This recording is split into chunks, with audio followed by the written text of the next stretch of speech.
Welcome back to the Haute Sugar Collective podcast. I'm your host, Emerlie and Miller, and today we are talking with Sandra Major. So she is a cake artist and online personality, as well as an instructor and recently a competitor. So we're going to be talking about her online business as well as her recent competition at IBIE Baking Expo in Vegas.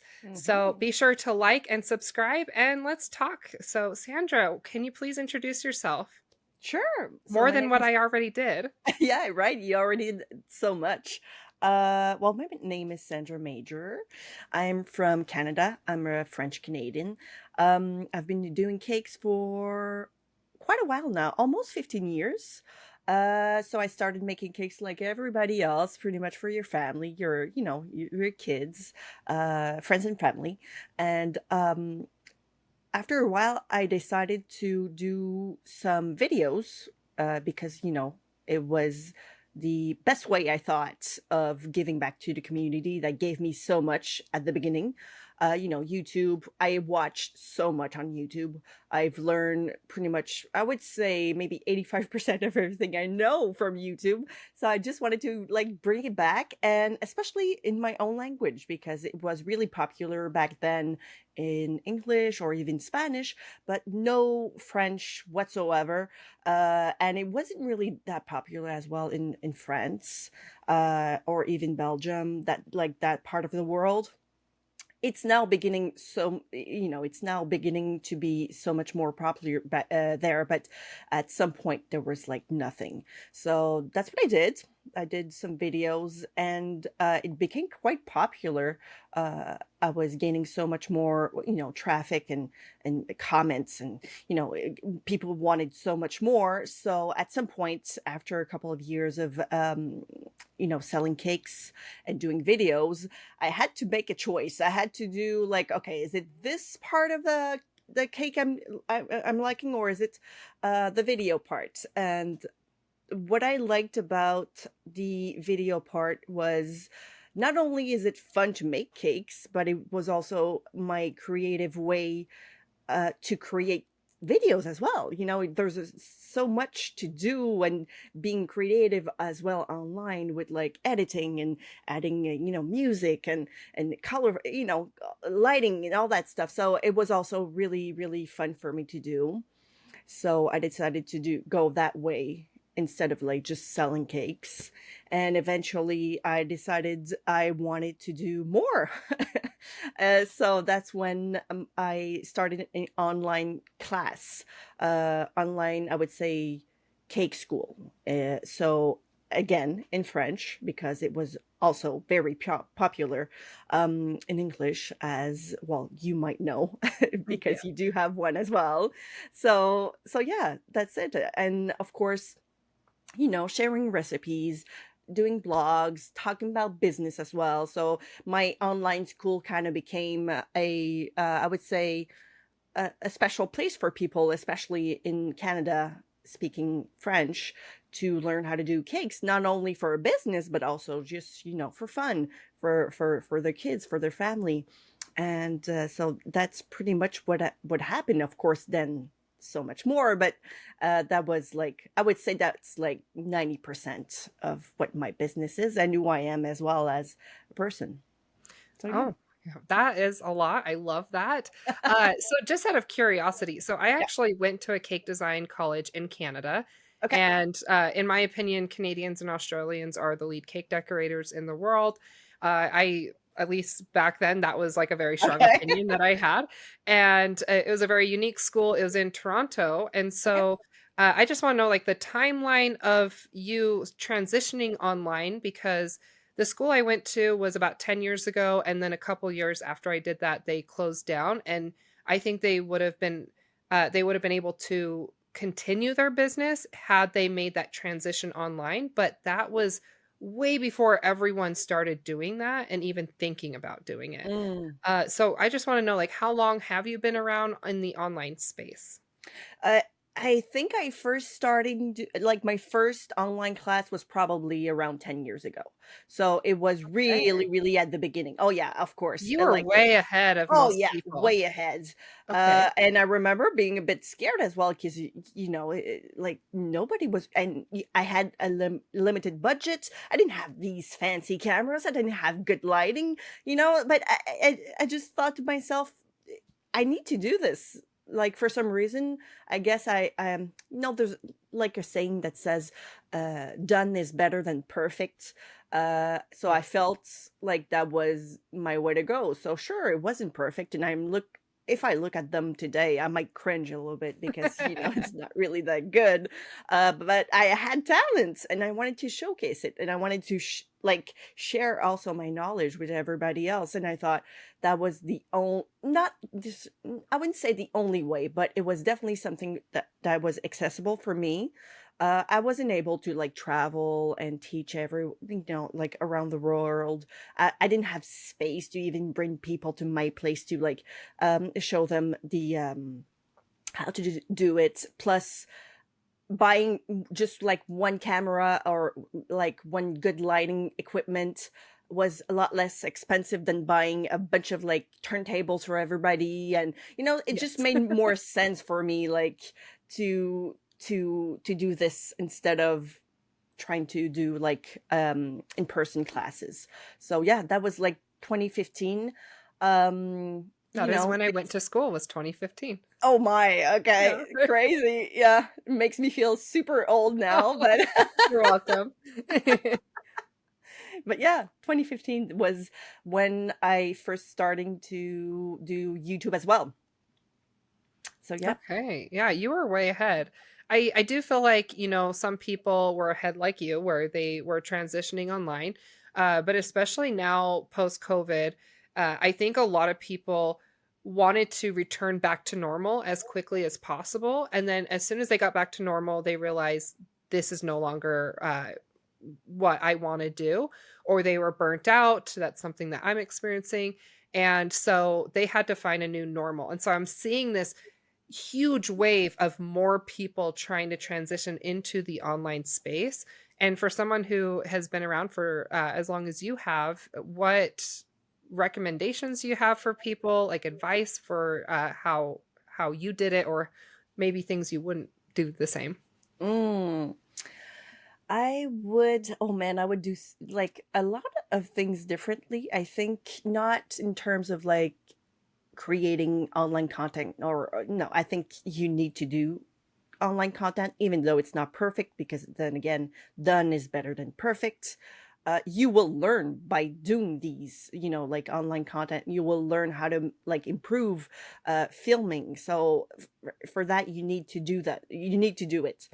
I think my only advice would be to connect with like a bunch of other people, not be alone in your sector. And I was really, I guess uh I felt some pressure. I also I didn't feel like I would fit in with the big boys. So so I just felt quite alone and disconnected from everybody else. And at some point I had to, like, go out there and talk to other people and other content creator, and that's when I feel like I really started to enjoy what I was doing, and uh I feel like I was creating more of a community, and I think that's what you should do from the beginning. That way you'll learn so much faster, you'll get bigger faster. That's what I think. Yeah. Yeah, I love that. I'm definitely like a very social bug and I network like crazy, and actually going to expos, and that's Mm, where we met, right? right? Uh did we meet before IBIE? Yes, we did. We saw So each flow. other. Yep, that's it. Okay. It's hard to keep track of everybody. I'm like, what is your real name and not your Instagram handle name? And Same. where have I met you? Or am I just thinking I've met you? Like, it's hard to Right. keep track of everybody. But yeah, I feel like actually going to expos and actually interacting with people is where the most progress is made. Absolutely. versus like trying to reach out to people online. Sometimes they don't respond to you, but when I'm in person, like I make big fantastic Oh, yeah, creations. I absolutely. connections. Yes. Yes. I make great connections with people, and that's where like actual things can magic can happen where we can come together and getting you on this podcast, Right, for exactly. example. Yeah. Yes.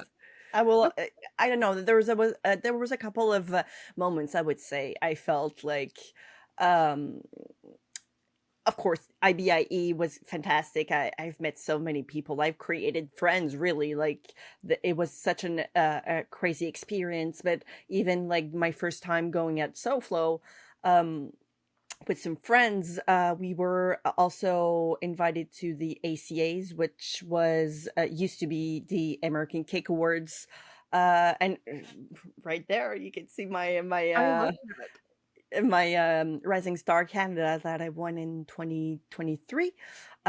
It was crazy because we were a couple of French Canadian, as a matter of fact, in competition in this category all together, and we decided that we were going to go together as well and like be in the same room and have fun all weekend, just together, because even though you're kind of like in competition, you're not, in some kind of weird way, I would say, because Yeah. you're kind of happy for other people as well. And just to be nominated is fantastic. So it's, yeah, I think that's like my first, my first time, like that we experienced this.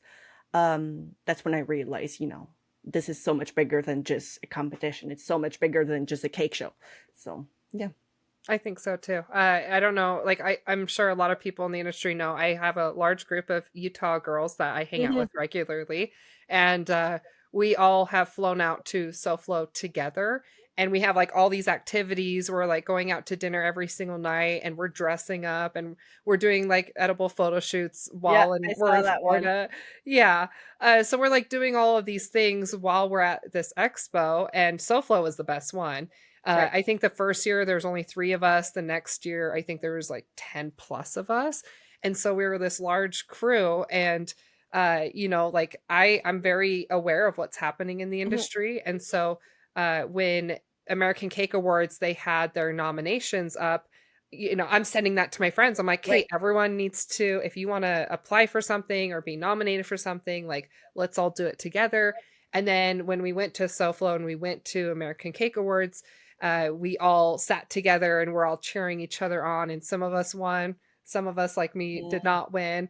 But I've been finalists 2 years.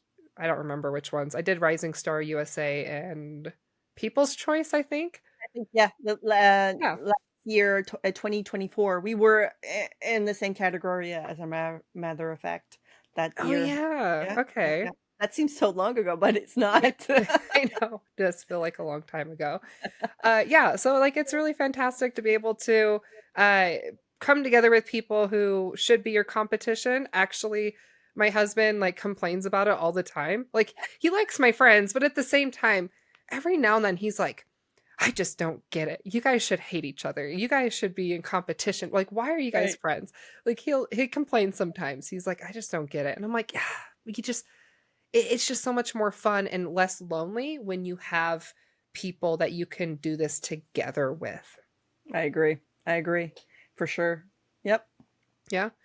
So I want to hear more about your online business because I know you sell a number of things, and I actually don't know like what is the structure of your online business, and what you do for marketing, what you actually sell. I know you have like your acrylic Yeah. earrings and things like that. So can you please explain like what you have on the back end and maybe like your uh different revenues that you have coming in? Sure. So my first, I would say, like the biggest chunk of like my business is definitely like online classes. I would say probably around 85% of like my revenue comes from that. It's evergreen classes, so they're almost always available. As of right now, I don't know how many I have, but I think it's like, I would say around maybe 7 or 10 around yeah, around that number. So it's different, like I would say beginners, and I have like um some special cake decorating classes, such as geo cakes or even vintage cakes, that sort of thing. So these are on my website. And yeah, so pretty much once in a while I talk about them. Of course, it's always like when they come out, that's when I do like most of the marketing. That's where I do like most of the chunk, I would say, of the money coming in. Um, so yeah, that's pretty much it. I use Strive Cards. I don't know if you know, Strive Cards is The platform, right? the platform, Thrivecart? that's it, yes, Okay. I was looking for Okay. words. Yeah. So it's the platform I use. As a matter of fact, I didn't always use that platform. So before, I used a membership platform. So I did that for about almost, yeah, no, I think 5 years, which each month I would, put on a new cake. I would teach another cake each month for 5 years. Let me tell you, after 5 years, Oh, man. this could not go on anymore. Yeah, It that's hard was to sustain that. oh, yeah, definitely, and for some reason, I don't know why, I just couldn't market it. Like, the marketing behind the membership, for some reason, I just never was able to, like, put it on, like, sell it as much. I don't know why, I kinda had, like, this a blockage, I would say. It just didn't feel Mhm. right for me. Not that it wasn't worth it. Like, on the opposite side, it was really worth it. You know, you pay a membership for like $20 a month, and you get access to like so much cake tutorials. So for me, it was really worth it for people. But for some reason, I just couldn't put like that out there as much. Not as much as what I've been able to do since I changed the whole like com like not the configuration, yeah, Yeah, yeah, that configuration works. of my business. Like, my business changed completely. I believe it was just after, like, COVID was almost over. So for me, for example, COVID was kind of great, because everything was online. It was a membership, so people had time, so they started to get like membership like crazy. But since my kids were at home, I couldn't really make that as much as a business opportunity that I should or could.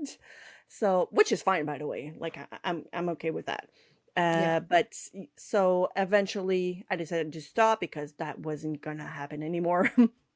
And I wanted to focus on more of, like, create, I would say, like, not really bundles, but I wanted to create a class that was pre-filmed, and I was able to like showcase a bunch of different techniques for like beginners, so that way they can learn how to like ice a good cake and make sure that everything's pretty, and like create your buttercream, and troubleshoot every step of the way, which I was almost not able to do with the membership, because each month it's crazy. Like, to do a class each month, it's absolutely Oh my insane. So goodness, yeah. yeah, so that Coming way, up with the idea and executing and yeah, having yeah, like, promoting that, that's a lot. it's just insane. So, of course, no wonder I had trouble, like, creating all that stuff. So, anyway, when I changed, my husband was not very happy about it because, it works, his money was coming in. So, and we were buying a house at the moment as well, Oh, which, oh, no, yeah, that's bad exactly. timing. So he was like, this is not a good time. And I was like, well, yes, it is, because my brain right now is complete. I was almost, I wouldn't say I was, um, exhausted? No, I was exhausted. I was absolutely exhausted. I wasn't, like, in depression or anything like that, but I was like, I'm done. I'm done. I can't do Burnout. this. Oh, yeah, burnout. Yeah. That's the word I was looking for. So I was completely burned out, and so he had to change. And as a matter of fact, I thought of like quitting everything, because I was like, I can't do this anymore. and I was listening to podcasts, which I do very often. And this lady, she's not even in the cake business, she's just like random infopreneur. I don't know how to say that in English. She's like an entrepreneur, but like information, that sort of thing. Anyway, Okay.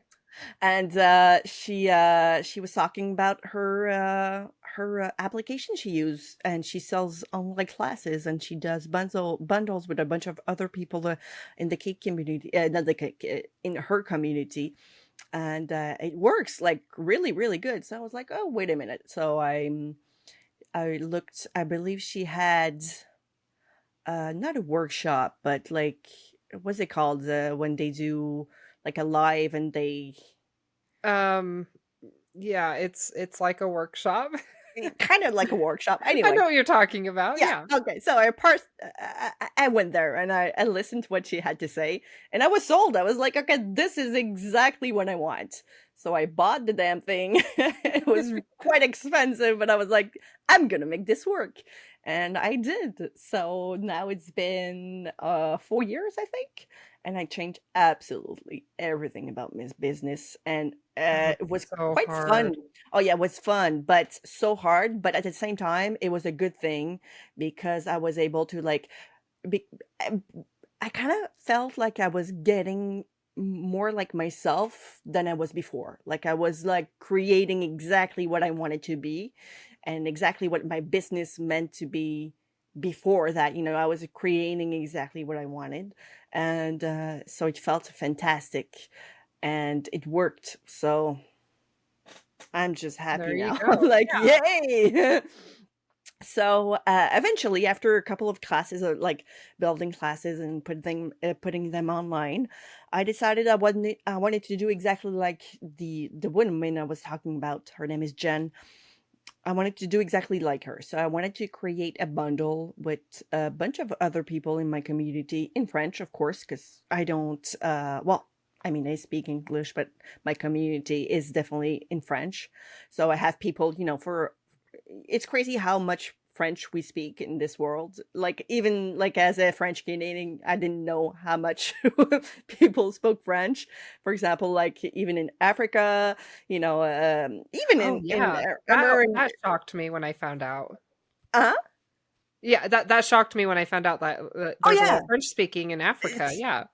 Africa, even in the United States, for example, like Louisiana, that place. They speak. I know that they don't say that they speak the same language that we do, but to be quite honest, it's almost as exactly like Quebecois, which is French Canadian, and it's exactly the same or almost. Um, Belgium, France, there's a bunch of places there that they speak French as well. So I contacted a bunch of creators that they made online classes. So sometimes it was like modeling, sometimes it was, doing special recipes, like gluten free or uh, cookies or, sculptural cakes, that sort of thing. And I decided to create a bundle with all of them. So we were 10. Well, first year we were 9. We were supposed to be 10, but somebody had to um, step back because of, I don't remember exactly what it was, but it was like family business or whatever, something kind of bad happened in their life. So, of course, they had to step back. So we were 9 and we sold the bundle at 97% rebate. So it was like worth so much money, but it was like a super like you only paid 3%, or I'm not sure, maybe 5% of what it actually was worth, and we were able to sell, I think, around 300 bundles that way. That's awesome. Yeah, so it was really really fun. Like in a short amount of time, in like almost a week, we were able to sell that much, which was like huge. So I did that twice already. Like the first year was 2024. And I did it this year again in January. And then again, it was also super popular, of course, like each year it comes back with different people, of course, different creators.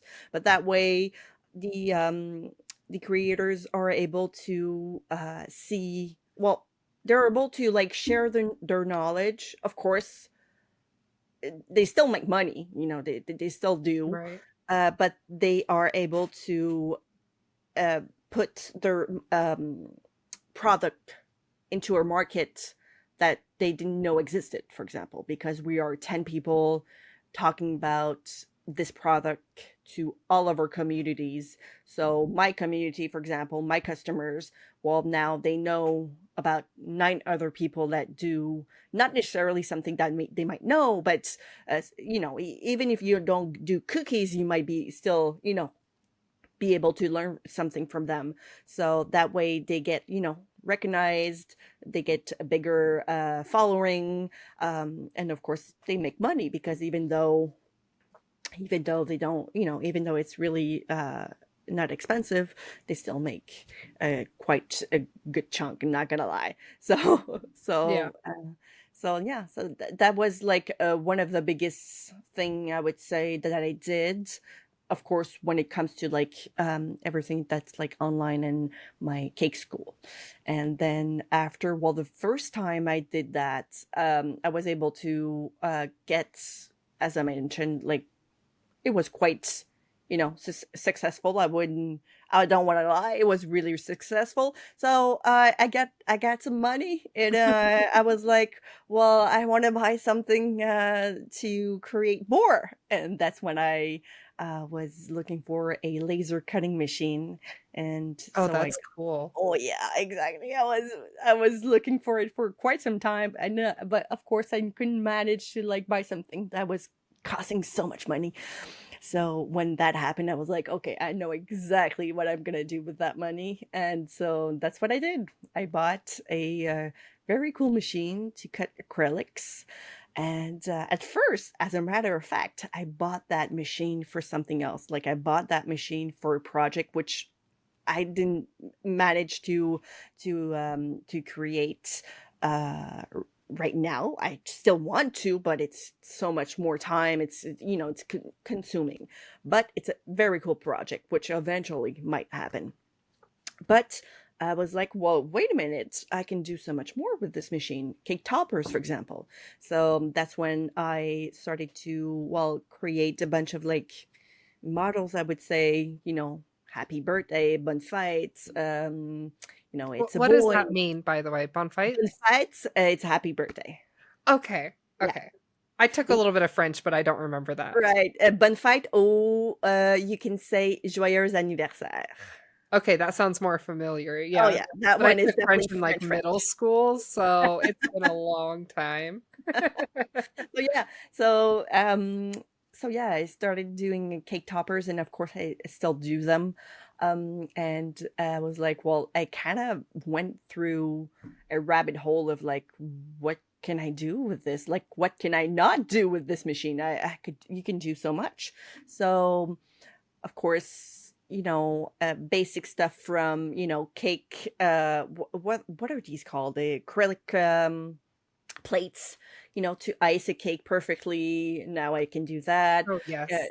Little tools to, just to ice a cake perfectly as well. A cake combs as well to create new texture and patterns on the side of the cake with buttercream or ganache. Um, and I, of course, did some really cool earrings. You can do so much. It's so creative. You can really have fun with it. So that's when yeah, that's about, I believe, well, last year. So it's been a year now since I've been doing It's that. been just over a year Yeah. because SoFlo was about a Oh, year yeah. and a half ago, and you were very generous and you donated some product when I ran the social media and TV stage as well as the photo booth, and I did a giveaway. And so I don't remember how we connected there, but you were very I don't generous with remember. what you contributed, and it was so cute. I wanted to steal the butter earrings.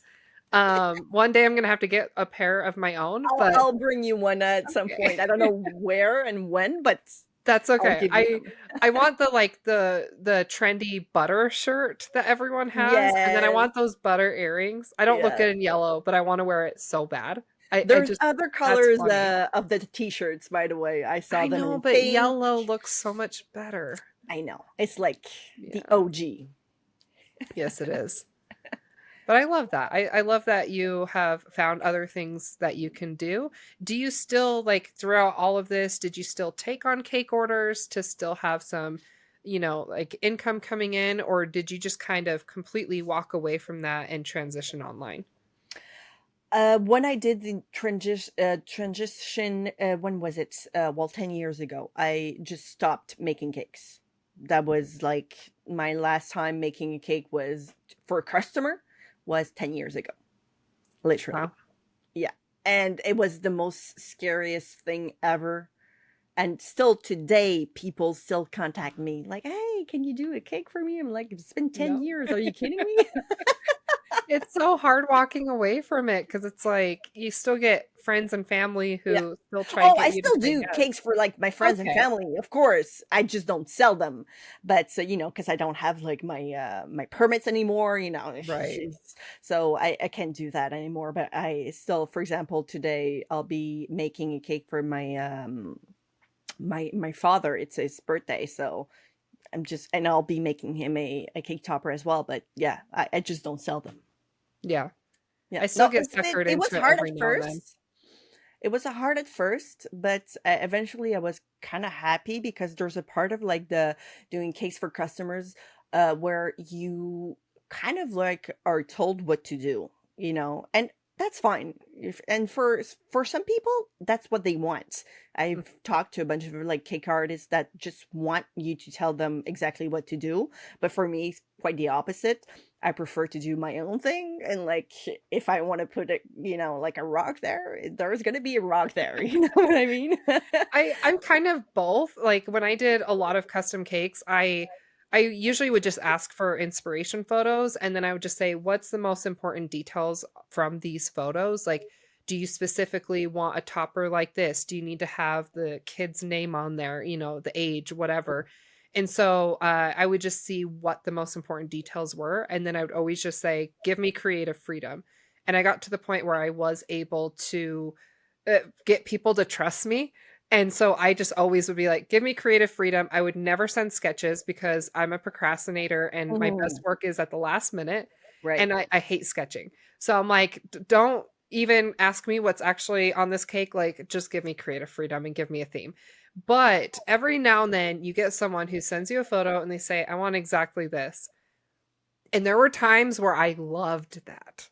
Mm. Because it's like, just the having the brain power, like, to always having that turned on, where you're always trying to pump out, like, multiple cakes a week, and you're trying to think of, like, creative ideas for every single one, that leads to burnout. And Mhm. as much as I am proud that I am a very creative person and I can come up with these really fun designs, I did also appreciate those very basic naked cakes or buttercream cakes or just copying a themed cake exactly how they wanted it. I didn't always fight it. And so, yeah, I'm kind of on both sides of that. I see why. It's actually, great that you mentioned pointing out that, like, having this creative mind sometimes is so overwhelming.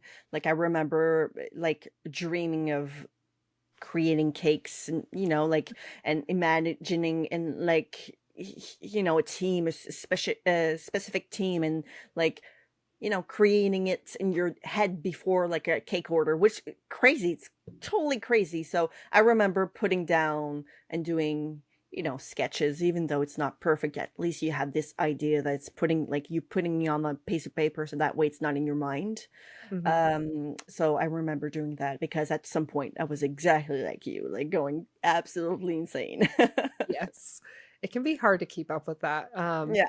But I love that. Okay, so I definitely need to still talk to you about IBIE. We have mentioned Yes. it multiple times. So, for those who are not familiar, IBIE is International Baking something industry Yes. exposition or something. Yes. So IBIE is this massive expo that happens in Vegas. It's once every 3 years, and you have people coming in from all around the world. There's a lot of big bakery equipment, like ovens that could fit 6 human bodies in it. and like these cool production machines. And it's not like specifically a cake expo, but Mhm. there's still some cake happening. And one of the highlights for me is the live cake decorating competition. So I actually did that one 3 years ago. My teammate was Corey, and your teammate Sabrina was originally supposed to be Corey's teammate. So Mhm. 3 years ago, she signed up, Corey signed up with her, and she had to drop out 2 weeks before. And Corey reached out to me because I live only 6 hours away from Vegas. I mean, in Utah. And he's like, hey, I know you live really close. And also, I know that you might be available. So, would you do this competition with me? And so I dropped everything and he flew in and we figured it all out. And then we drove down and we did this live competition. And it was Wow. such an interesting experience. I loved it. I was so looking forward to it again, and I waited 3 years to do it, and then I just unfortunately couldn't make it work logistically, so I just came as a teacher. But, I want to hear about your experience competing with Sabrina, and spoiler alert, you win. And Yes. you won over the whole thing, but can you talk about, like, how many teams there were, like, what you had to, create for this competition and the results and just anything else that you wanna brag about, you know? Maybe some fun techniques you guys pulled off? So, well, fun fact, not a lot of people know that, but I didn't know that we were gonna do this competition. So Oh, so Rina, that TikTok you guys did was real? Like, I yes, signed us up for a competition? yeah, I it was saw that 100% TikTok. real. I didn't Mhm. know, and I received an email saying, "Congratulations, you've been selected." And I was like, "Oh, is this a scam?" I didn't even know IBIE, first of all. Like, I know that it's one of the biggest baking expo in the world, but I didn't know it. So I was like, "Oh, this is another scam I'm receiving." And then I received a couple of messages from Sabrina, so I looked it up in Messenger and she was like, "We've been chosen." And I'm like, "What the heck are you talking about?" Yeah, she put my name in and I didn't know. So I love that. yeah. So that was like my first very funny moment about IBIE. And then of course at first I was like, "Oh my god, I don't know." And then I saw that Corey did it 3 years ago with you, and then I was like, "Oh, okay, you know what? Let's do this. Let's have fun." At first, that's what we said. So, and she was like, "You know what? Last time I wanted to participate, it was really stressful. So this time I wanted to be super fun. Like, not, let's not go crazy." I was like, "Okay, cool. I'm down for that." And then we started, talking about the themes and what we will do. I've never worked with her. She never worked with me as well. We only knew each other from SoFlo. Oh, So in Miami, we went together because we were both selected or nominated in the American Cake Award Rising Star Canada, and so she was in the same room as us. We had fun. We had a drink, and we talked a bit about everything as well. The next year, we went again together, and that time we spent a lot more time together, and we enjoyed each other's company. So I guess she was like, "Well, I just want to go with you then." I love um that. yeah. So yeah, we talked, and after a while, you can't really say anything at first. They say it online at some point, and that's when you realize everybody else is going to be they're competing with you. So we saw a couple of big names, and we were like, "Oh man, now we have to put on our A game, or else we're gonna look like fools." Yeah. Yeah, So there's some fierce competition there. oh yeah, absolutely. Like Jesse and Jean. I was like, "Oh man," Aaron as well. I was like, "Oh man, we have to put on our A game, or else we're gonna look like a bunch of dumb people, whatever." So we changed our mindset. Our mindset was not, "Let's have fun." It was like, "Let's not make a fool of ourselves." So so we talked a lot. We made a bunch of like Zoom meetings and sketches, and like who's buying what and what do we need and what the techniques should we use. So yeah, we were really planning everything. you're not in your city, you're not in even I'm not even my own country. You have limited tools, of course. You still bring your stuff, but you don't bring everything. So we had to like plan everything ahead. And so everything for that was not that bad, I would say. We did practice a little bit because we wanted to make sure, I don't do as much cakes as her. She does, a bunch of cakes every day because she has a business of selling cakes. I don't, I do cakes, but I don't sell them, so I don't make as much, of course. So even my own husband was like, do you think you're ready to do this? I Are was you like, sure? excuse me? I've been making cakes for like 15 years. What are you talking about? So yeah, I did practice a couple of techniques that we wanted to use in the cake competition because I wanted to make sure I wasn't rusty or anything. So yeah, then we packed everything we needed and we went to the airport, and that was the first time that we had almost a panic attack because Oh, no. um Air Canada overbooked the plane. So Sabrina was not going inside the plane No, are because you serious? I'm not kidding. And we were only arriving the day of the Where you not have to check in. that we have to check in. Not only that, but we had to set up everything that day Yeah, at you IBIE. have to. You have to, or else it was like mandatory, or else I thought to myself like, oh man, we're gonna get disqualified, this is going insane. And she was like, okay, well, I have money, so maybe I can pay somebody to like take their place. We were like, oh yeah, we were trying to find a solution as like fast as we could. Air Canada, and this is so stupid because they don't want to lose money, so they overbooked just in case somebody doesn't All show the up. time. Yeah. They always do that. But then when everybody shows up, they lose money because then they have to give waivers, which was quite expensive. Like they gave like $1,200 waivers. That's a lot of money for like two people. So that Oh, yeah. and my ticket was not that much, so of course they're losing money. Um, so eventually she was able to take the plane because two people were generous enough to take the flight that was later that day. And they got money, of course, back from Air Canada because of that, which thank God and thank them. Did Sabrina, like, actually give them money? No, she did not. She didn't Oh, have to. Yeah, okay. They yeah. volunteered. They volunteered. Yeah. Oh, thank goodness. Yes, exactly. So she was, like, randomly selected, and thank Exactly. She goodness. could have still, been selected, but I mean, come on, you don't want that chance to not be selected. So, Or I would be crying. oh, I was panicking, but at the same time, I was like, I have this feeling that everything's gonna be fine, Yeah. Maybe I was just, being a bit, what was it called? Um, naive, I guess Yeah. I would say. You were So, manifesting, right, you I made it was. happen by manifesting it. It's okay. Yeah, exactly. So, Oh my we went goodness. into the airplane, which, by the way, I would say maybe 90% of that plane was all going to IBIE, by the way, like Really? vendors and yeah, yeah. So everybody around me was like, we were talking about IBIE, like all the way there. So I've met people, I've made friends as well, from of course baking industry mostly, like not cake related stuff, but Yeah. still, ingredients, and which is still, cake related, but just not cake decorating related, I would say. So yeah, and then we landed, and we went to our hotel.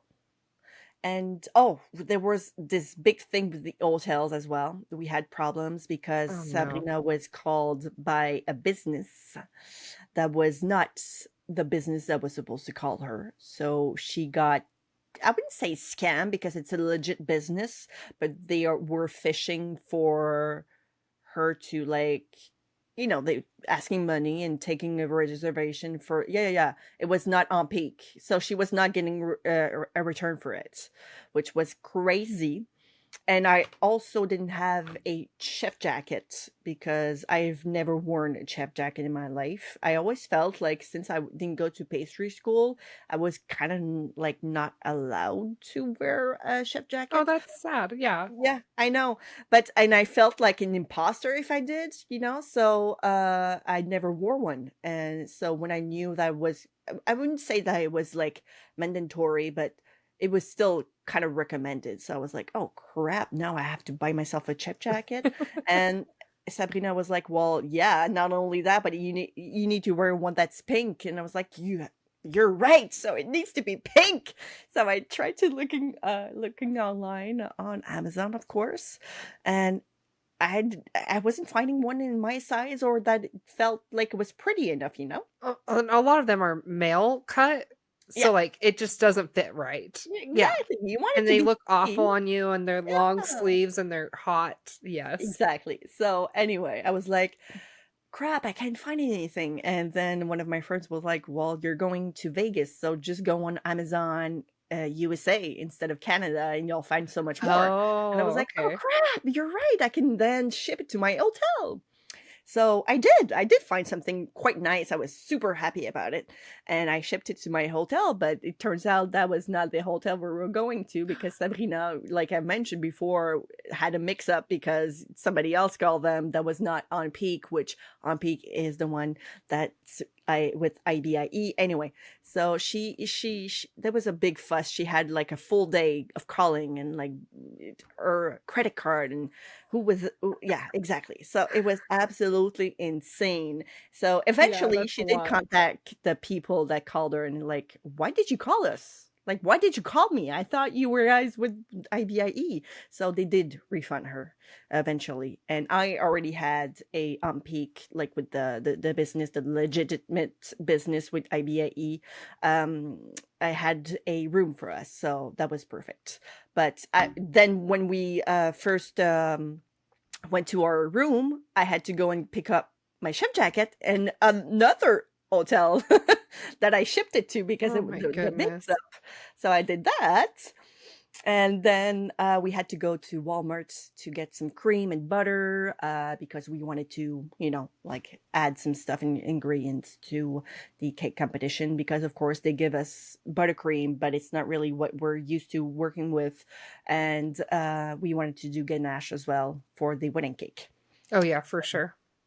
And I think it was a great idea because a bunch of wedding cakes fell down, especially. We still had, quite good support, but, you know, Yeah, so we had a wedding cake fall over, last competition, but it was because the supports were done wrong, but also, like, the slippery buttercream doesn't help.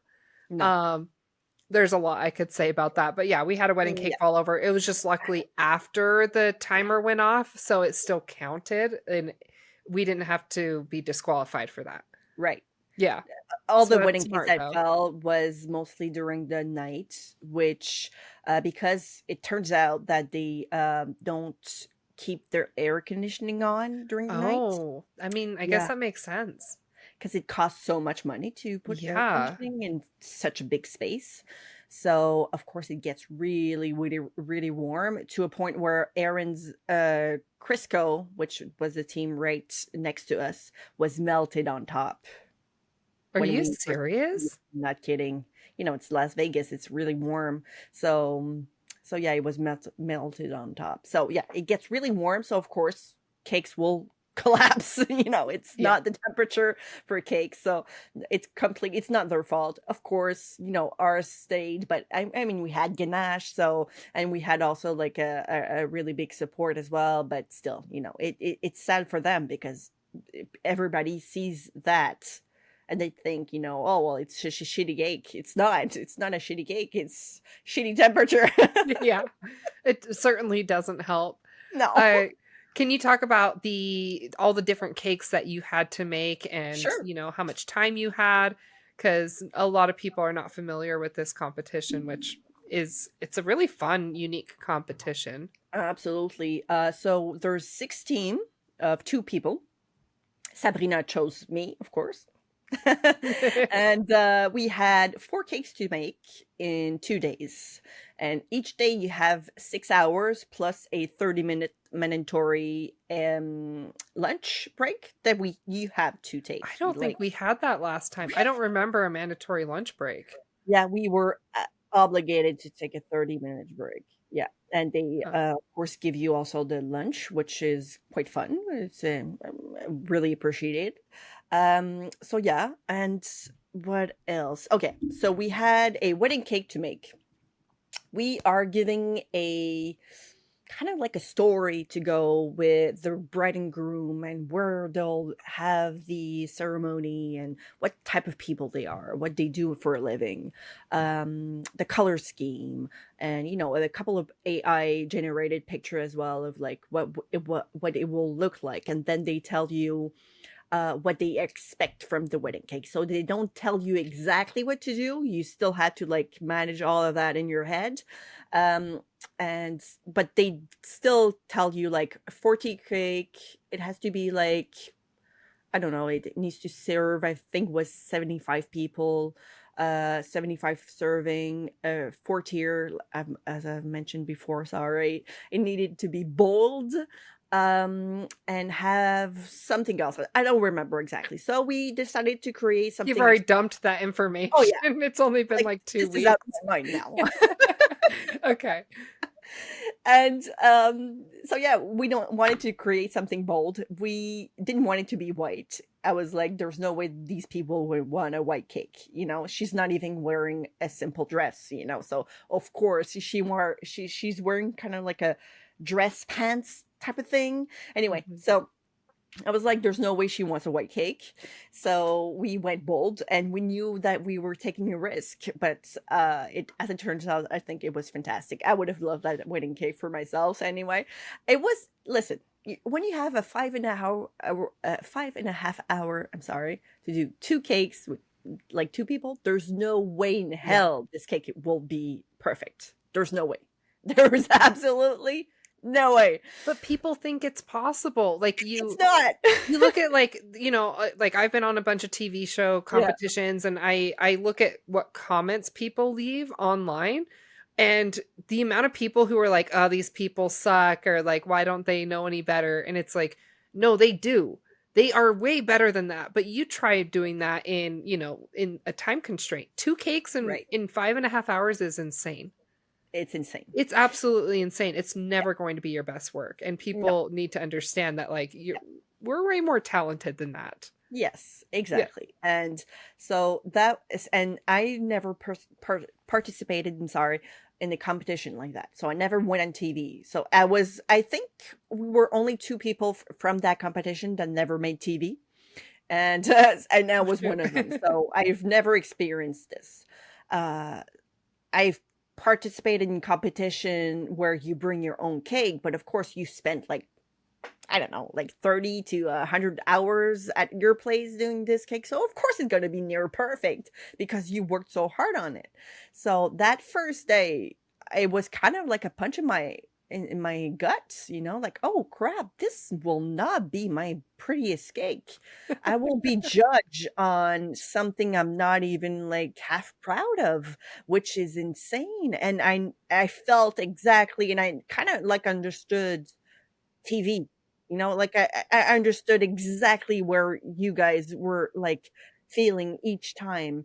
So I was like, "Oh man, this is something else." Anyway, so the first day we did that, we still, we can encountered a couple of problems, such as one of the cakes that they brought us was not like high enough, so one of Oh, our not tier tall was enough. not exactly. So it was baked, but it was like we didn't have like enough tiers, I would say, or something like that. Anyway, so our rod was slightly longer than the actual cake. So it kind of came out of the cake. It was not supposed to, but it was metal, so we can cut it. Oh, You know, no. we had to like camouflage it. And anyway, so that was I didn't see that. okay. So, yeah, Well, you did a really good job. So that was like one of the problems.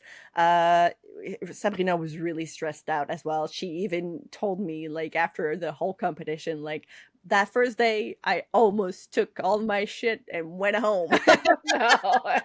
I was like, "Oh, man."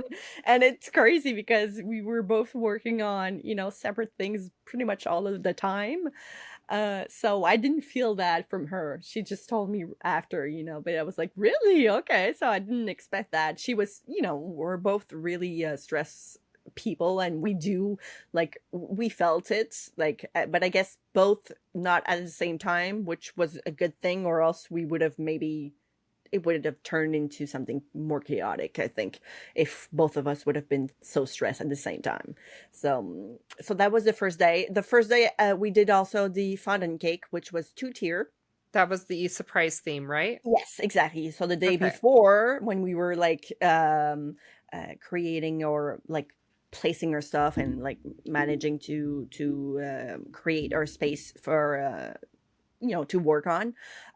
We handpicked a out of a hat the theme, and it was board games. We got Scrabble, which I thought was fantastic, but we didn't have like any lettering, so I had to hand paint Oh, I everything. saw that, yeah. Yeah, and I was kind of panicking and like shaking a little bit. Oh man, but then again, it's not your perfect, it's not your greatest cake ever. I'm still very proud of it, not gonna lie, for the time that we had, and the fact that we only heard of the team, not even 24 hours before. So I was still very proud of that. And we were both very proud of like the winning cake and the Scrabble cake. We were really happy about it. Then the second day, we were exhausted after that day. We were Oh, like, yes. "Oh my god, what just happened?" I felt like a truck ran into me, like over me a couple of times, not just Yep. once. You're like, "Do I really wanna get out of bed today? Yeah. No, I don't." It was insane, but I think it was not really physical. Like I wasn't feeling very like the truck physically. It was more like in my mind, in my head, I guess. It's just like I don't know, maybe emotions, or I just felt exhausted, but like brain exhaustion. Anyway, so the second day we had the 3D cake, which me and Sabrina, like that's what we like to do. Like both of us, we were going in for the 3D cake. That's what we wanted to win. And we also had the what's the other one? Oh, it's the buttercream cake. You had Yes, the buttercream elements, cake. yes. Buttercream cake. You Yes. forgot so much. Uh-huh. And so for the buttercream cake, we knew that we had to like change the buttercream because Corey told us, this buttercream is not really the best. I Mhm. normally use Swiss meringue buttercream with only butter, so it's completely different from what I use normally. So we decided to add butter to it. Even though we added butter to it, it still took so much time to get really hard in the fridge. I would actually say that it never actually got hard in some kind of way. So Yeah, yeah, those frosting, yeah. I'm yeah, a Swiss buttercream person all the way. yeah, same, same. So uh everything that we planned of doing with this cake, we kind of was hoping that the butter would just be enough, which was not. So we kind of had problems with that because we wanted to do so for piping, for example, fine. Like I can do whatever buttercream, it's fine, it's fine. But we wanted to do stenciling, which was not good with this buttercream whatsoever. So we had a couple of, um, it was imperfect, and it had to be, done at some point. We were like both on the cake at the it was the last cake that we created because 3D cake went quite good, quite smooth as well, which was fantastic. We were exactly in our elements as well, with 3D cakes. We chose to do a hiking cake. A lot of other people's I thought was kind of very bold of them, but they did a lot like a multi uh theme.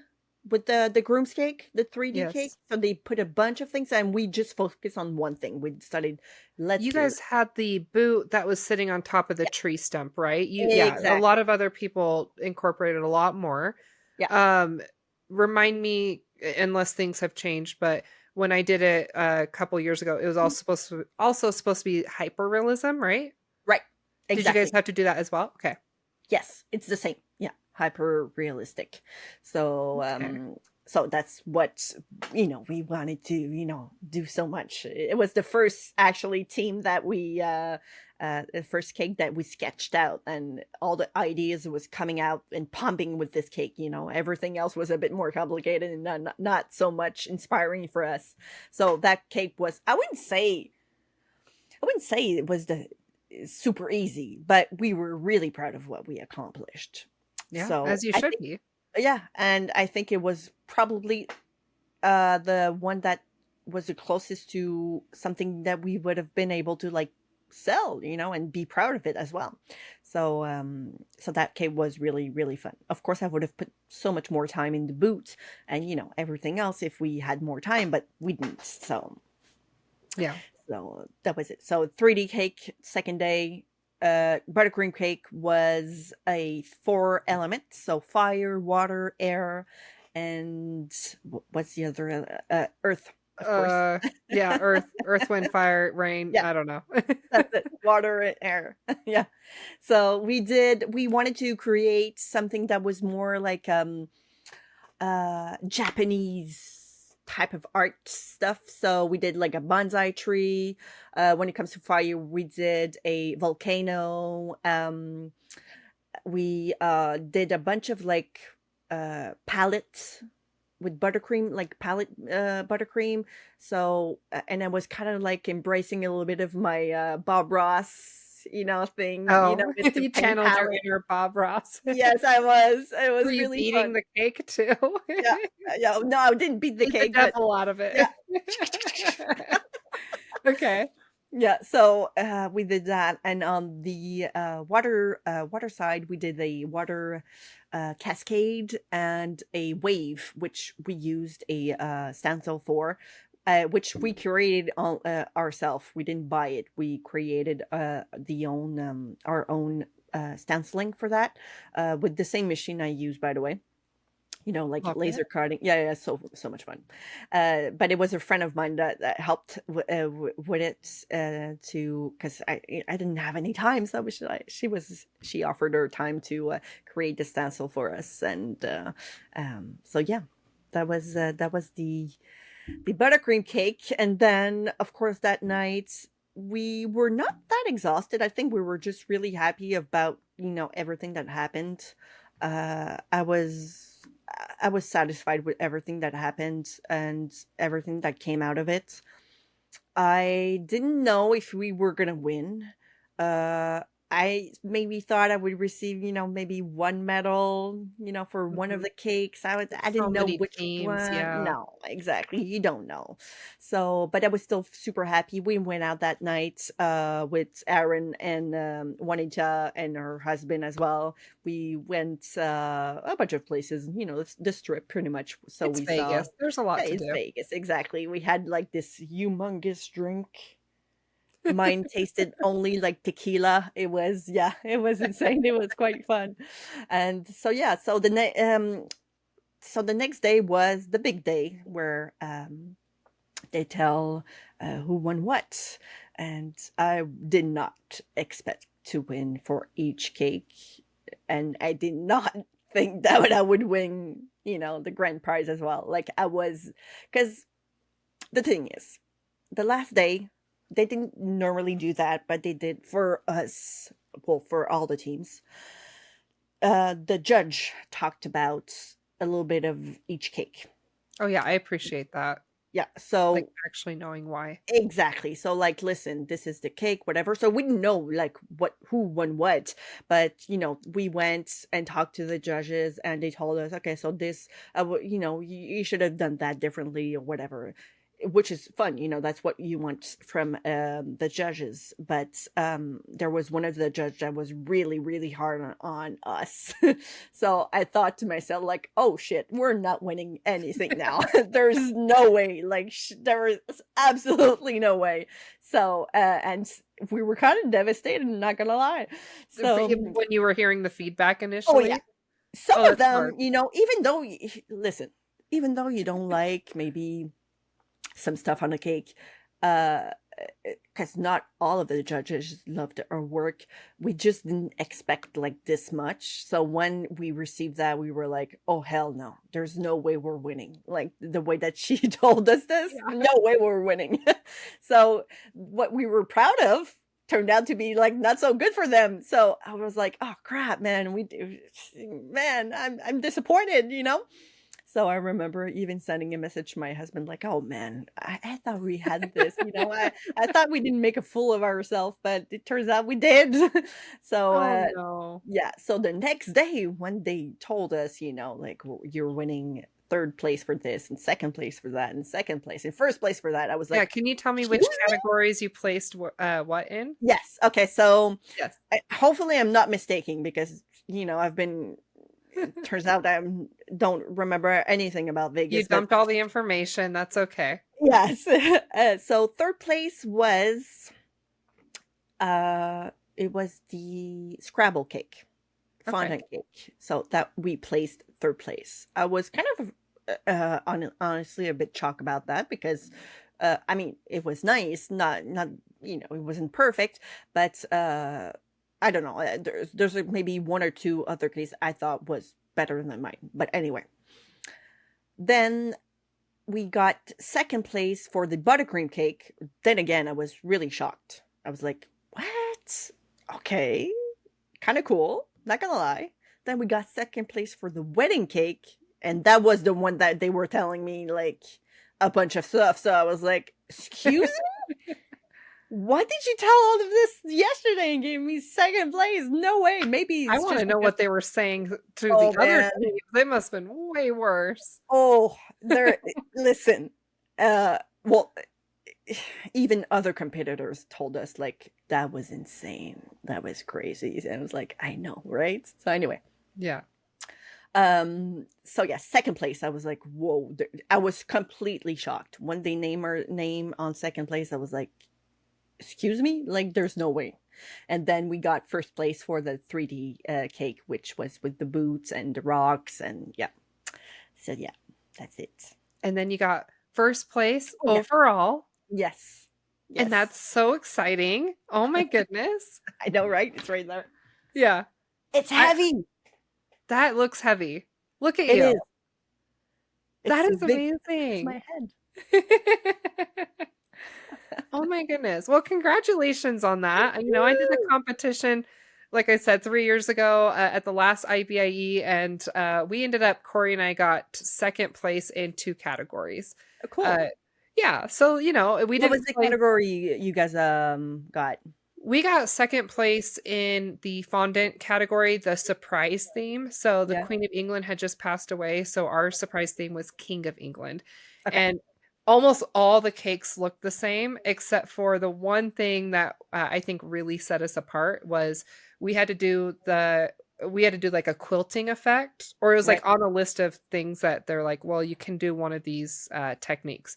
So everyone did a quilting effect on their cakes. But what I did was I put plastic wrap after I covered the cake in fondant. I put plastic wrap over it, and then when I went to go indent it with these diamond shapes, it created a puckering effect.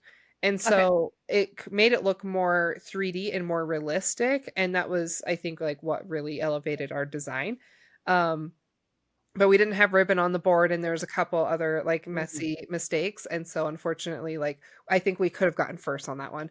Uh, Oh, but then the buttercream three-tier square cake, that one you guys had the 4 elements, we had the yeah. 4 seasons, and Okay. yeah, and like I said, like, I stepped in for Sabrina 2 weeks before, Right. and, she had done most of the designing of the cakes, and so when she had to drop out, unfortunately, and Corey, like, looked at her notes, he was like, don't know what's happening here." Oh, yeah. And It's so the same today, believe me, like, it's yeah, always, like, a bunch of stuff. I remember, like, taking her or a bunch of, what she did, put it in, like, ChatGPT, and yeah. he created, like yeah, but I totally get it. Yeah. Well, it's like we're looking at her notes and it was like she had a list of material that she needed and I remember like one of the things was Flexique. And we're looking at her shopping list and we're like Flexique and we're like looking at all the cakes and we're like where was she planning on putting that? We don't even know. Oh, So, okay. unfortunately and like not she had a lot of it in her head as well. And Right. so we're trying to interpret her notes and we're like we don't know what's happening. And Mm, so we had 2 weeks to tweak everything and reconfigure what we were doing and make it our own and what we were comfortable with and the techniques that we wanted to use. So we were redesigning everything. And the night before, it was like midnight the night before, and I came up with a new idea for the buttercream cake. And I told okay. Corey, like, I have this new idea, and he's like, go for it. And so I just had to wing it, and we ended up I did the 4 seasons on each side, and then I had trees that I piped on each corner going up, and then the trees extended onto each of the sides, and then, like, I piped snowdrift on one side, and I piped cherry blossoms on another side, things like that. Okay. So, I ended up getting 2nd place on that one as well, so, yeah. Cool. Uh, Pretty proud of that considering, like, I was improvising the whole thing, Right. and it was a new idea that I had the night before because they were planning on just doing like a design going up and down on Okay. one side, and I was like, "Let's do all 4 sides." Um, so yeah, but yeah, it's a really fun competition, very unique. Do you think that you would want to do a competition like this again? Did you Oh, get the absolutely. competition bug?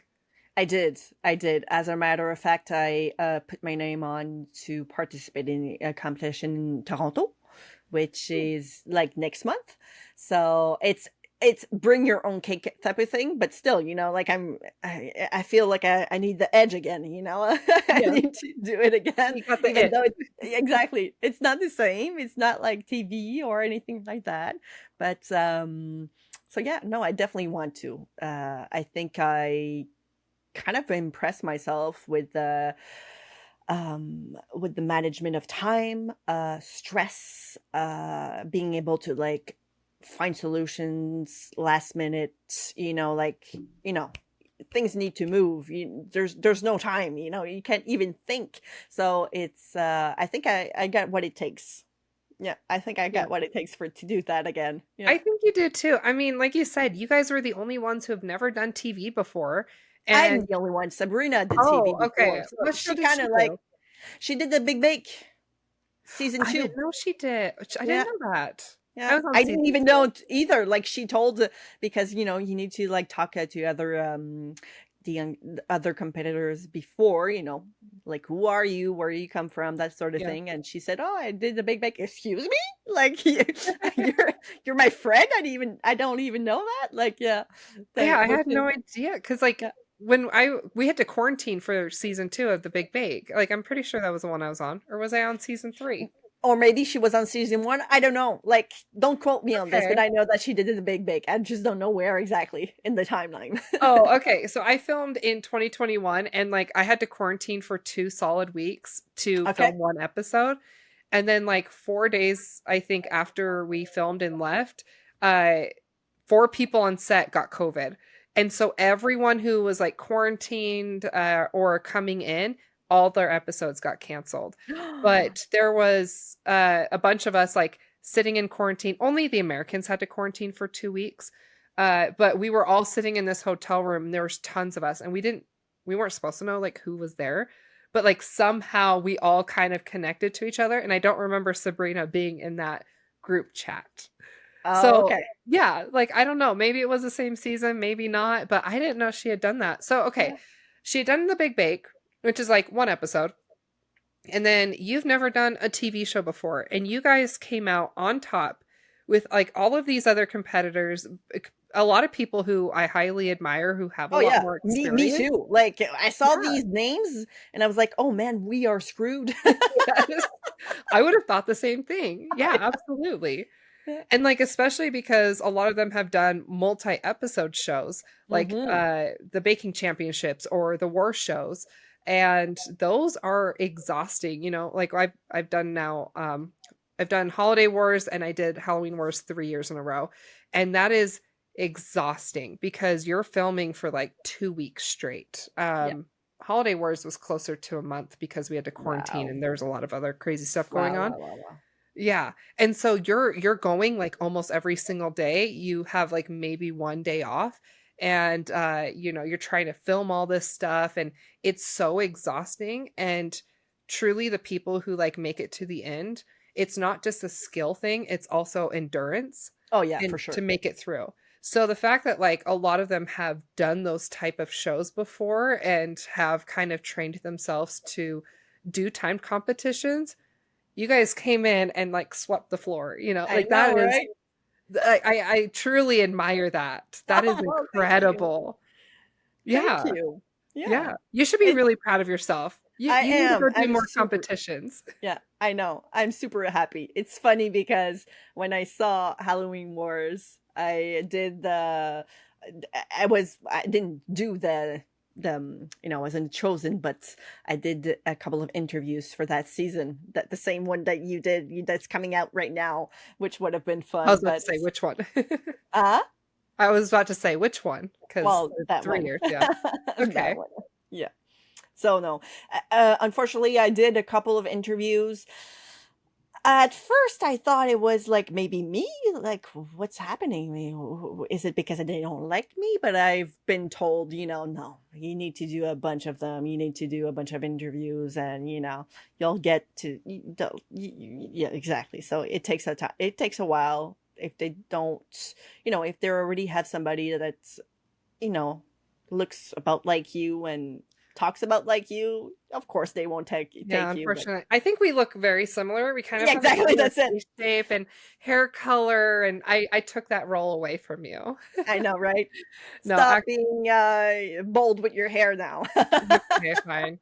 My hair has changed every single show. I've had, like, Really? blue hair, I've had green hair on a show, let's see, I've had pink, I've You had had pink different shades of for a pink. while now, 'cause I remember Yeah. in Snowfall you had pink. Yeah, like, it kinda changes which pink I have Mm, because I'm trying to, like, find a permanent color that I always keep, and, yeah, it changes, but I've changed a lot, like, throughout the different shows, and I might I might keep pink because I kinda wanna be like a how do I explain this? Being in an online and, like, TV personality, I kinda wanna be like a cartoon character where, like, your look doesn't change, exactly, yeah. and so as So much as I people love know you from far away and, like, they yeah. know, "Okay, this is Emerlie," because of pink hair and Exactly, and, like, Mhm. I have, my side shaved, I just barely shaved the other side, and, you look for ways to stand out so that you can be casted as well as be recognized, Right. and, there's certain people if I don't know if you met Mitzi Yes.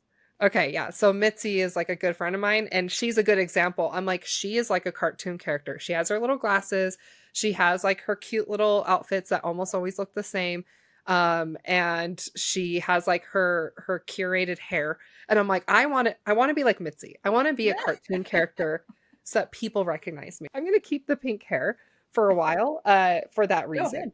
Yeah, Also, it doesn't it's stain. got almost like a branding thing as well, Yes, like, it's a it's your branding brand, thing. it's like it's more than just hair at some point.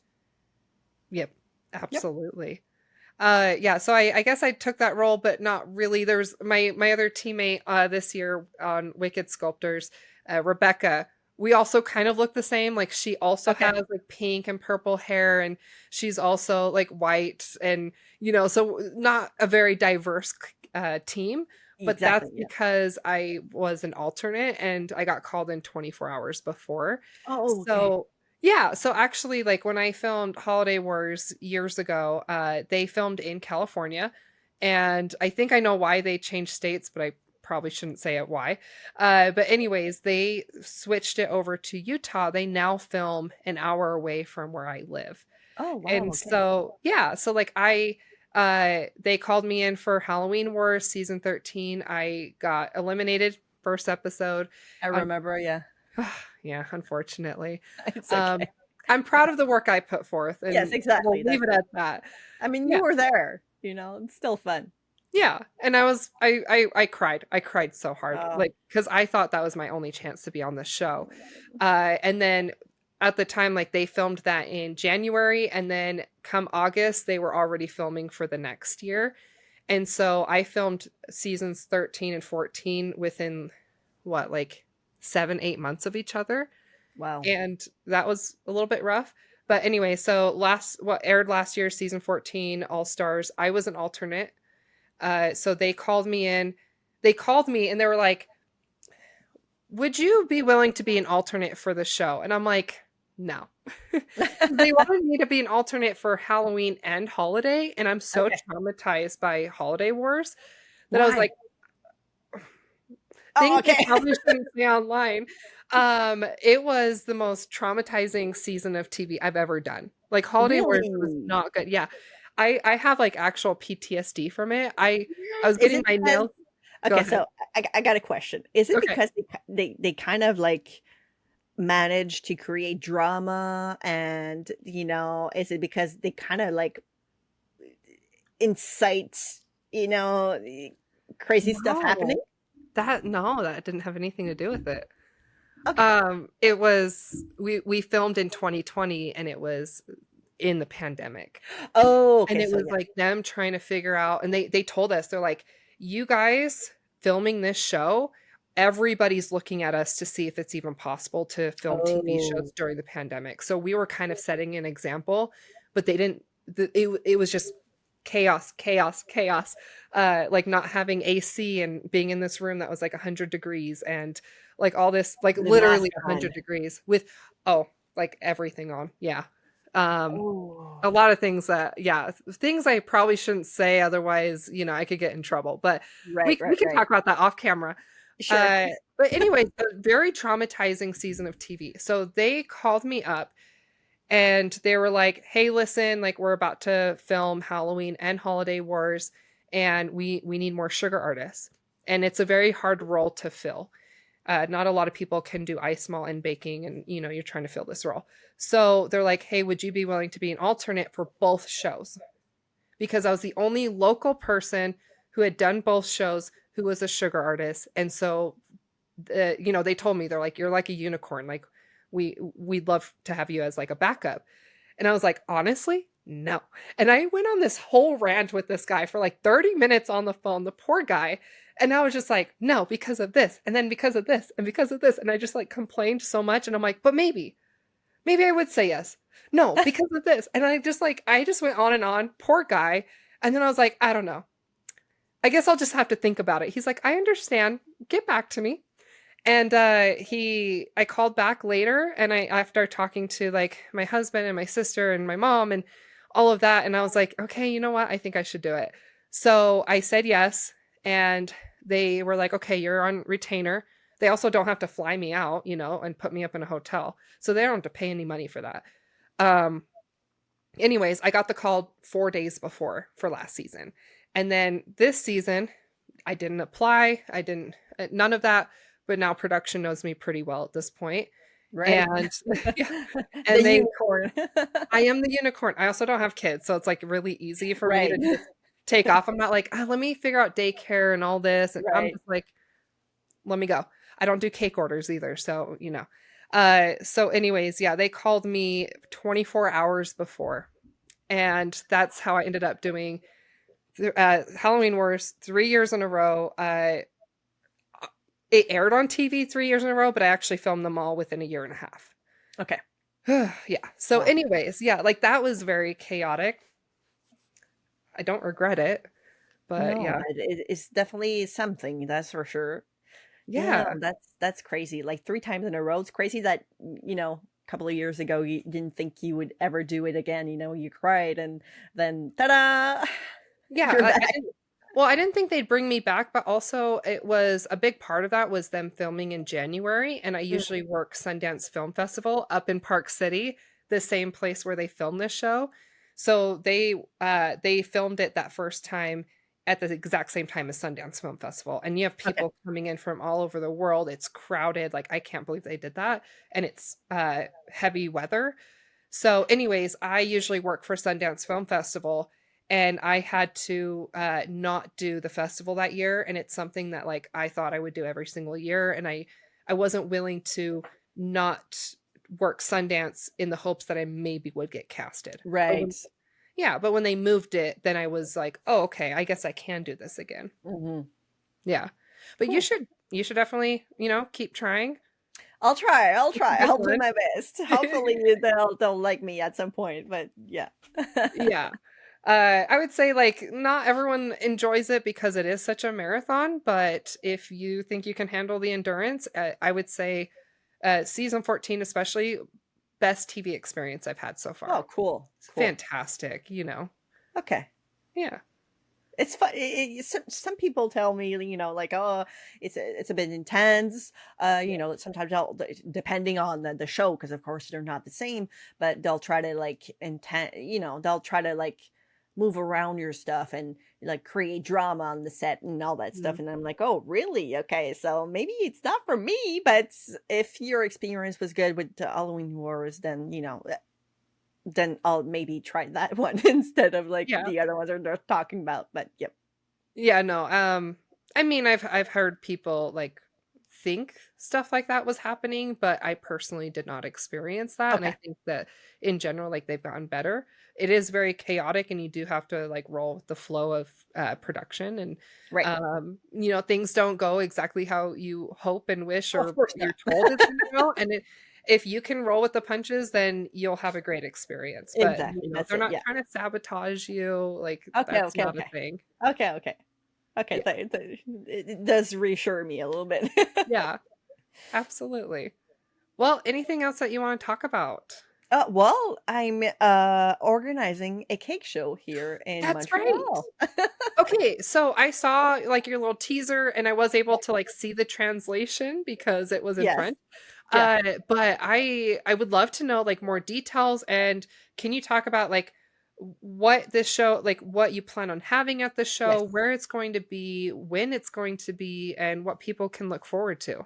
Sure. So it's the 6th and 7th of June of 2026. So it's a couple of months ago, couple of months away. Sorry. And it will be in Montreal, downtown. So directly in what is called Place des Arts, which is the art sector of Montreal. So everything that is very cool about Montreal is there. So it's very cool for everybody. It comes and to be able to, just walk out and have, a bunch of festivals going on and, a bunch of people as well outside. So, it's going to be a show. We are thinking about maybe, I would say 25 vendors there. We will have a stage. We want to do a bit of entertaining. We also want to do conferences as well. We want people to be able to talk about the business side of everything about cake, and of course, new products, that sort of thing. So everything that we you would expect normally from a cake show will be there, but we're trying to do it maybe a little bit more of a pizzazz, adds, a little bit of extra bling, that's what we wanted to create. That's what we're hoping to create, of course. And so we want a cake competition as well. So there'll be a cake competition, of course, exposition of cakes there as well. So beginners, as well as professional. We definitely want to have a a competition as well. I would absolutely love to have um some type of like tasting competition as well, because so what is how can I say this, but in French Canadian we are very we have like French pastry. It's kind of like all it's in us, so French pastry is very delicate, it's very light, it's very um not really sweet, it's and of course in France, it's even like it's almost like a culture, it's almost like a cult. You can't even touch or even change anything about pastry. But here in Quebec, you can kind of like manage and like go around it and do something slightly different from what is expected from the pastry. But cake design has a tendency to be called not good. So very sweet, very Americanized, Yep. like American buttercream, like a bunch of sugar and that's it, that's what we, that's what most people here, especially in Quebec or even France, called American, of course, cake design, very sweet and overly sweet and too sweet, can't even Yep. finish a piece, that sort of thing. So here in Quebec, we're trying to like change a little bit of that, trying to put a bit more like of the pastry side inside of the cake design to make it, so people like it a little bit more. People more like the French, for example. So I would love to have that in the cake show as well in Montreal, to be able to showcase that it can be absolutely beautiful and gorgeous and nice and tastes fantastic. So, so yeah, that's what we want to do. We also want to be able to ask for instructors to do classes there as well. We'll have like a special section for that, to be able to like people from around the world, hopefully around the world, want to teach at the cake show as well. So this is our first. Technically, it's not the first. Technically, it's the third time that we have a cake show in Montreal. We had one in 2012 and 2013 when I first started doing cakes, and I actually participated in both of them. And I've won medals as well when I was competing there. And we wanted to bring it back because not everybody can go to Miami, at SoFlo, or not Oh, everybody yeah. can go to Vegas or even Birmingham or even in India, for example, where they have really big cake shows as well, or even Australia, which is like very far away from us. So I wanted to bring it there. I wanted to bring it to Montreal so people can experience it. And it's like one of the best thing about our community. It's that we share the same passion. We share the same type of like love for this art. So you want it to, you know, you want to be able to share it with a bunch of people. And so yeah, make it fun. It's a big event, and we want it to be like as fun as all the other ones, of course. But Yeah. we are definitely gonna do it on a smaller scale from what you would expect from a cake show, because of course it's our first time. We don't want to get Don't crazy. overextend yourself, Exactly. especially post-COVID. Like, a lot of expos have fallen off Exactly. because the numbers aren't there. So starting small and waiting for the numbers to come back is really smart. Who is we? You keep saying we. Who's these Yes. other Okay. people? So at the beginning of the year, when I was creating the bundle I was talking to you about, with a bunch of other creators in French, I was talking to somebody that's, I wouldn't say really local, because Montreal is quite big. So she's like I'm from the South Shore. She's from the North Shore of Montreal. And so I was talking to her and I was telling her, like, one day at some point, I would love to create a cake show here in Montreal. And she was like, well, I was trying to, but it's really, really hard. So we tried to, well, we are trying to put ourselves together.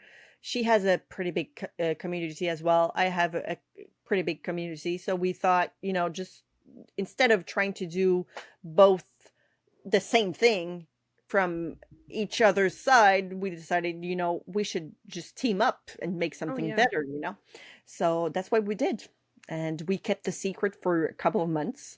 We went to visit venues and, started to talk about money and sponsors. It's such a big responsibility. We have been talking to, people that we would never thought possible to talk to, like big business owners, and like asking them for money. So So no, it's that's the person I've been teamed with, or I decided to team myself with that Yeah. person to create a cake show here in Montreal. Okay.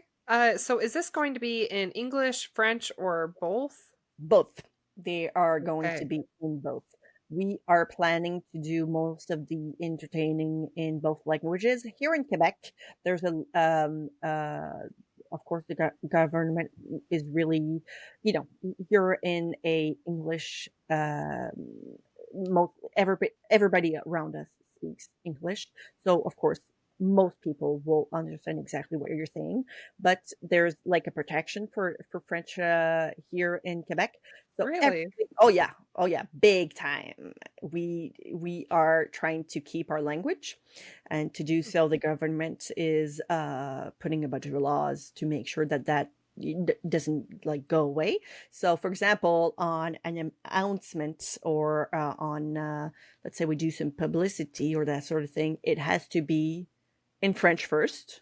It has to be much bigger.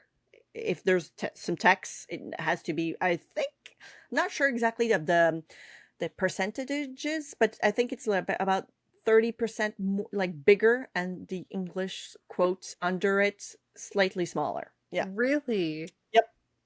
That's So so specific. I had no oh, it's very idea. specific. Yeah. Yeah. Yeah. And for example, in the bar, if there's a menu and let's say there's some English words, sometimes they get, like letters from the government telling them like you need to change that. Um, for example, shooter. You can't say shooter on a menu. A shooter. Oh, You yeah, can't. yeah. Yeah, you can't do because everybody here in Montreal or even like in Quebec, whatever, we say shooter. We don't do anything else. I'm not even sure what the word in French is. I don't know. I don't know. It's a shooter. You can't put that on your menu. It's crazy. So That is anyway, there's crazy. good things about it. There's bad things about it. So yeah, everything. So for example, the real name of the cake show is Le Cake Show Montréal. It has to be that. But of course, we call it the Cake Show Montreal, so that way Wow. everybody understands it. But everything from social media, from everything, like everything that you'll see there as well will be both languages, but everything will be mostly in French because we have to. We don't have a choice. That is really hard. I know. Yeah. Like it, I lived in Toronto, so like I know that like a Okay. lot of things had to be in French, but not to the same extent as where No, you live. no, So like a lot of exactly. the street signs were in French. Anytime you bought things at the grocery store, the front would be English, the back would be in French. Exactly. And like going to cake school, like all of the recipes I got were like French and well, most of them were French influenced recipes. Okay. Like we learned how to make pâte à sucre and pâte à choux, and like a The lot of the champagne. recipes have Yeah. like French names, Yeah. and everything was in grams and all of that. Oh yeah. So that was, like, and I understand like the taste palette part that Oh, you talked about because I went there and I'm like, oh, everything is not that sweet. And it took me some time to adjust to it because it's all European and you guys have a more refined, I don't know if you guys, are you considered European? well, Because technically, you're, we call them cousins because we were okay. brought here from France for 400 years ago, and we became definitely our own. Like Quebec is definitely our own culture. We Yeah. don't call ourselves Europeans, but all the culture that was there kind of came here. So we still, for example, pastry. It's French pastry from us. It's not exactly the same, I would say, but it's definitely influenced, like very, very much influence from European. So yes, of Yeah, course, okay. So you guys every in general, like Canadian or like where you are and Europeans, like you all have a more refined taste palette. And then mhm. like in America, we have not a refined taste palette, but also like I live in Utah and if you look at like all the addictions around the US, like Utah's addiction is sugar. Oh wow, We love sugar more than anything. Like we have more soda shops than we have coffee shops, and I drink wow, soda every single day. Uh, Okay. yeah, but it's a lot largely because, like, in Utah, like, a lot of people here don't drink alcohol, they don't drink coffee, they don't drink, like, all these bitter things, tea Right, even, right. and so, like, our vice is sugar. It's Okay. because of the religion here.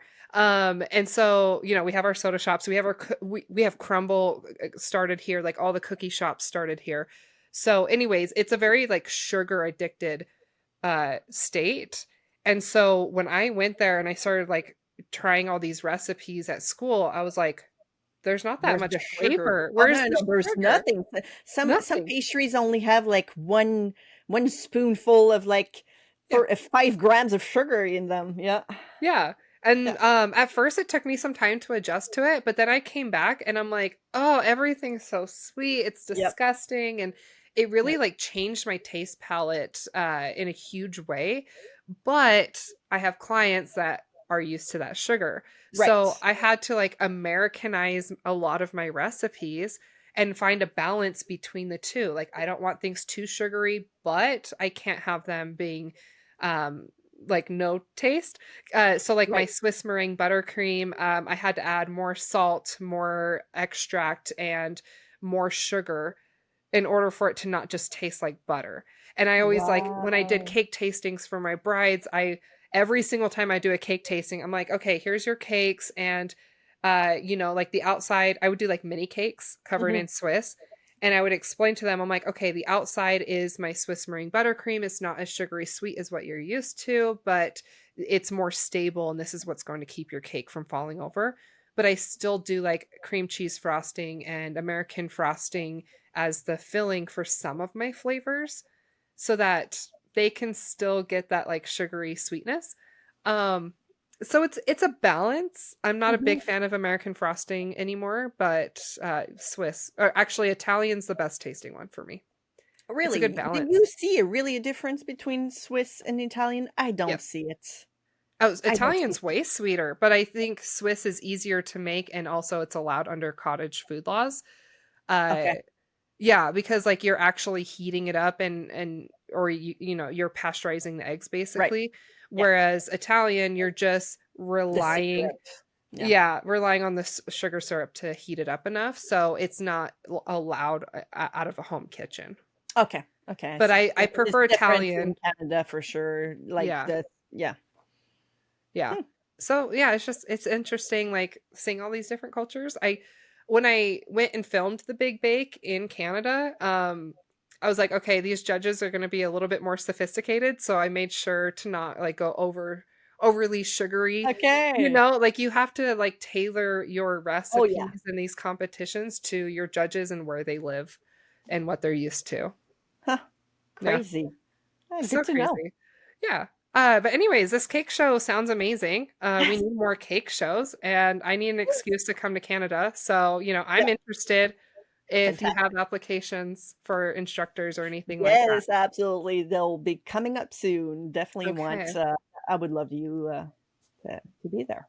I know how to run a stage too, if you're interested. Yes, right. I remember. That would be Yeah. fantastic. It's a bigger stage, although, well, definitely not bigger than the main one in SoFlo. About the same size, I would say. Yeah. It was a fairly small stage. It was decent. It was decent Yeah, size. okay. But it was, like, Let's do still, like, a that. newer thing because like, the year before, it was this girl, Kendra, who came over from England, and she ran the stage, and it was, the Yes. first time they did it, she called it the social media stage, Yep. I and remember. then yeah, and then, like, the following year, I, reached out to the showrunners for SoFlo, and I was like, "Hey, like, because I got rejected as an instructor. I taught the year before, but they get so many people who apply that the next year, like, I didn't get in, and so I was like, "Okay, guys, like, what else can I do for you?" And I threw out all these ideas, and I'm like, "I would love to be involved in the stage again," and, assuming that Kendra was coming back, and then, I was like, "I can do this edible photo booth, backdrop," like and I had several more ideas, and they called me up, and they were like, "Yeah, so when it comes to the social media stage, like, we cannot be involved, like, you have to run it all yourself." And I was like, Okay. "I'm sorry, what?" Excuse me, what? "Excuse me, what?" I'm like, "I'm running this stage," and, I didn't know that Kendra wasn't coming back and they didn't have anybody, and I only had 3.5 months to pull this stage together. I changed it to the social media and TV stage. I coordinated 25 influencers and reality TV stars from the industry, and we did like live demos, and we did the live competitions, 3 live competitions, Mhm. and we did panels, and I also had a team of people who put together this edible photo booth, and Yes. it's probably the worst 3.5 months of my life. Was it really? You Oh, look it so was good doing it. no, well, it's and there's a lot that I could get into here, but, I actually asked them at the end of the previous year, and they ghosted me on a call, and then they called me in January, and they were like, "Okay, so we don't wanna be involved, you have to handle it all yourself. We have Oh, too okay. much." And so I only had 3.5 months, but right after I committed to this and also got them to say yes to the photo booth, all in the same 10-minute conversation, shortly after, like, my aunt passed away, and Oh, my sister kept almost dying, and it's complicated, but, my aunt took care of my nieces, my sister's 2 kids, and, they lived with her almost full time, and so when she passed away, like, they had to come live with us. So it was, like, right as I committed to this, like, we had to move my nieces into, our house, and we had to, like, make up a room for them, and we were dealing with a lot of grief and trauma, and right. like I said, my sister kept almost dying, and so I was dealing with that, and, like, there's other things going on. The morning I had to leave for SoFlo, the morning, like, here I am stressing out, I'm, like, pulling all this stuff together for the stage and everything, and my brother ends up in the emergency room, and I had to go pick him up. Oh my Uh, god. yeah, and it It's it was almost just like like it's almost like something was telling you to not do it or something. right. I I did it. Yeah. I'm very proud of, like, how that came together, and the fact that I was able to pull so many people together, and it just and I got so many sponsors to help me, and I don't know how I did it, but I ended up doing it, and it was such a fantastic experience, but again, like, probably the worst 3.5 months of my life. Oh, yeah, for sure. Uh, Now I totally get it now. yeah, and, Yeah, like, becoming a part-time parent overnight, like, exactly. You I became a I parent, like, wow. yeah. So anyways, it was just like a really rough time, but I'm very proud of like what we pulled off there, and I was really hoping to like do it again. I wanted SoFlo to like keep going, and I wanted to Yes. like I like wanted to I go back to it's so much fun. it's so much fun, and I wanted to like have that permanent spot of like doing the stage, and then Yes. they shut down. So, I definitely am looking for other opportunities Oh, to like yeah, continue of course. Yeah, because that I would be had cool. so much fun doing it. Yeah. Yeah, cool. I love Well, that. I'm keeping this in mind. Okay. No pressure. I No know. pressure if you already have other people or you're doing I something don't completely actually, I different. don't. Okay. Well, I love that. Sandra, it has been so great talking to you. It I think you're was. such a fantastic person. You have such a bright personality, Thank and you. we I'm biased because you also like have the pink hair. Yes. Yeah, but I just think Pink like and you're orange now. so jealous. I love that. I've always wanted to do a split look, but Yeah, I'm not there yet. but it took me about, I would say, 3 years to, like, "Okay, I'm committing to this," but yeah, so Yeah, I'm that's a really happy I commitment. did. Yeah, I love that. Uh, yeah, so it's been great talking to you, getting to know you. Like I actually didn't know all this stuff that you were doing, and so like learning about all of it and how long you've been at this gives me hope Oh, because yeah, like for sure. But yeah, I came out of, like, my cocoon, I would say, yeah, uh, at some points. Even though it's been a long time since I've been like, in the cake industry, I felt like an imposter for, like, so long. yes, Like, so I didn't reach out to anybody. I didn't talk to anybody because I felt like there's no way that these people would want me, you know? But, and when I went to SoFlo back, like, the first year, 2023, that's when, I don't know what happened, like, something clicked in my mind, and, I started talking to a bunch of people, and I was like, "Okay, I'm liking this. I'm liking what yeah. I'm going," you know? So yeah, that's it. Oh, I love that. Well, anyone who's listening, if you guys are interested in learning how to decorate cakes and all that fun stuff, like Sandra mentioned, she does have a website, and we will leave a link below that you guys can go check that out if you are French speaking. If you're Yep. English speaking, I just barely launched my own website, so you have choices here. And I also just launched a 3D cake masterclass, and I will be launching some other classes as well. But I'm going to keep that bundle idea in mind. That sounds really Yes. interesting. It's very fun. It's a lot of work, don't get me wrong, Yes. but it's definitely something very cool to make and create. It's very cool. Yeah. Is there any other digital products that you have that people can jump on and look at? I No. don't think so. I don't think Okay. so. I've made enough, you know. Yeah. That's okay. You're a busy person, and obviously you've created this online ecosystem. Like I said, I just barely launched my website, and so I have a few students, but I haven't like yet turned on that faucet of like Mm, actual income, consistent right. income. So Yes, you okay, give I me see. hope, Oh yeah, and I there is a hope for appreciate that. sure. It's a Yeah. lot of work, don't get me wrong, but I think you can do this. Okay. I got this. I Yeah. hate marketing. The podcast is marketing. Oh, but marketing is quite fun. Like, No, not um, for me. I hate it with the no? fiery burning passion of hell. Yes. No, for me, it's something I really, really enjoy, really enjoy. Like, I've read books about it, you know, like I've been on webinars, and this Jeez. is like something I really, really enjoy. Yep. So like email marketing, Oh, hate social it. media, that, oh yeah, I'm loving this. Yeah. Yeah. My creative brain doesn't want to think that way. Mhm. It I shuts see. off and I'm like, I marketing? What? Just let me create. Yeah, right. Just let me film. Let me have fun. But Yeah. marketing is no. So I'll get there. I'll Mhm. take time. So I really appreciate you, Sandra. Again, anyone who's listening, this is the Hope Sugar Collective podcast. Thank you so much for joining us. You can find this on YouTube and Spotify and Apple, as well as my website. And there'll be more coming, and we'll be interviewing lots more people and covering lots of subjects and just seeing what people are doing in the industry these days. I know a lot of people are trying to transition into the online space. And so being able to talk to people who have already done it and carved that path, ahead of everyone else, it's very inspiring. And yeah, just getting to know you and all the great stuff. So thank you so much, Sandra.